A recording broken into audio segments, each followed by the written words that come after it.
Auto வந்து இப்போ சோஃபாவும் மாறிடுச்சா? இந்தாங்க. என்ன சாப்பிட போறீங்க? பப்பாயா. பப்பாயா நல்லா இருக்குமா?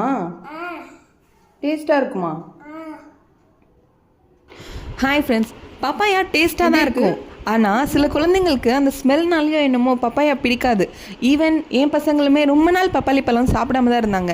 பட் இப்போ அவங்க எப்படி சாப்பிட்றாங்க அப்படின்னா, அது டிஃப்ரெண்ட்டான ஷேப்ஸில் நல்லா அவங்களுக்கு பிடிச்ச மாதிரி நம்ம கட் பண்ணி கொடுக்கும் போதோ இல்லை அந்த ஸ்டிக் யூஸ் பண்ணி அவங்க சாப்பிடும் போதோ ஏதோ ஒரு இன்ட்ரெஸ்ட் அவங்களுக்கு க்ரியேட் ஆகுது. இந்த வீடியோ பார்க்குறது ஒரு பேரண்ட் அப்படின்னா நீங்கள் வந்து குழந்தைங்கள இந்த மாதிரி எப்படி இன்ட்ரெஸ்டடாக அவங்களுக்கு க்ரியேட் பண்ணி சாப்பிட வைக்கிறது அப்படிங்கிறத பார்க்கணும். இந்த வீடியோ பார்க்குறது ஒரு பேபியாக இருந்தால் இல்லை ஒரு ஸ்கூல் போயிட்டுருக்க ஸ்டூடெண்ட்டாக இருந்தால் யாராக இருந்தாலும் அவங்க பப்பாயா சாப்பிட்றதுனால என்ன நல்லதுன்னு ரெண்டே விஷயம் சொல்லிடுறேன். உங்களோட ஸ்கின் ஹெல்த் நேச்சுரலாகவே எந்த காஸ்மெட்டிக்ஸும் யூஸ் பண்ணாமல் க்ளோ ஆகும். அடுத்து உங்களோட இம்யூனிட்டி நல்லா டெவலப் ஆகும். கொரோனா இல்லை வேறு எந்த வைரஸ் இருந்தாலும் இம்யூனிட்டி நல்லா இருந்தால் நம்ம அதுலேருந்து ஈஸியாக